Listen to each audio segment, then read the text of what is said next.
the famous age-old question of, well, if Adam didn't exist, why is he in Jesus' genealogy?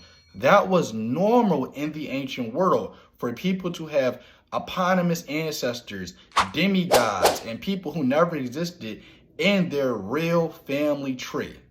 And I already know what you're thinking, what about the genealogies in the Bible? So contrary to what you may know over here in the West, genealogies in the East are not always written down to show who descended from who. In the West, we call it a vertical genealogy.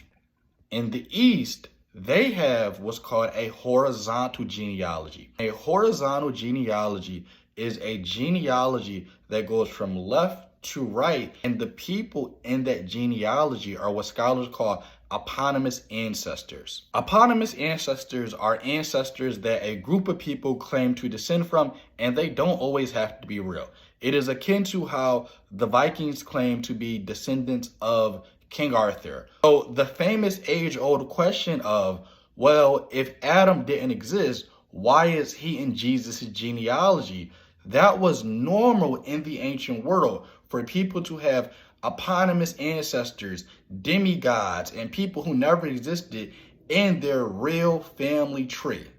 Because in the ancient world, unlike today, there was not a distinction between mythology and history, between natural and supernatural. Everything was supernatural and everything was mythology. So that is why in ancient genealogies, there's a blend of the two.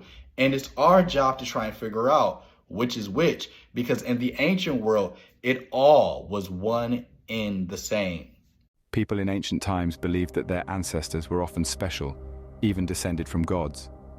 We call these figures eponymous ancestor, which means a legendary figure after whom a group or family is named. In ancient genealogies, there was a mix of these legendary ancestors and real historical people. It was common for kings, queens, tribes, and clans to claim they come from a special person who did not exist or was based on legends. The Welsh claimed to come from King Arthur. The Vikings claimed to come from Odin.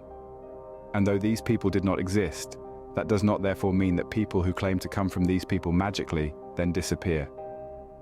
These stories were a way of explaining where they came from and why they were special.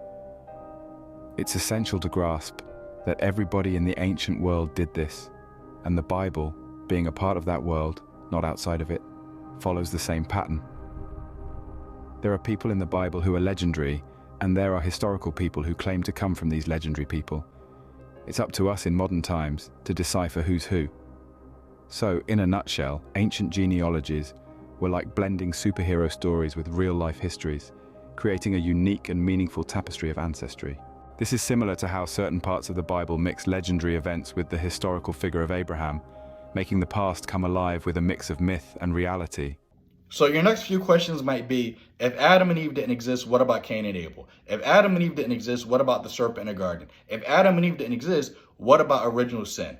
And I answer all of these questions in my books, Secrets of the Bible from the East. I talk about this stuff in detail with citations and with a long list of bibliography of evidence and scholarship from other academics in the field, where I go into this stuff in way more detail than I can go into in a 5 or 4 minute video. If you want to get my books, if you want to know more about this stuff, hit the link in my comment section if you're on TikTok, or if you're on my YouTube channel, go to the link in my profile page and go get my books, Secrets of the Bible from the East.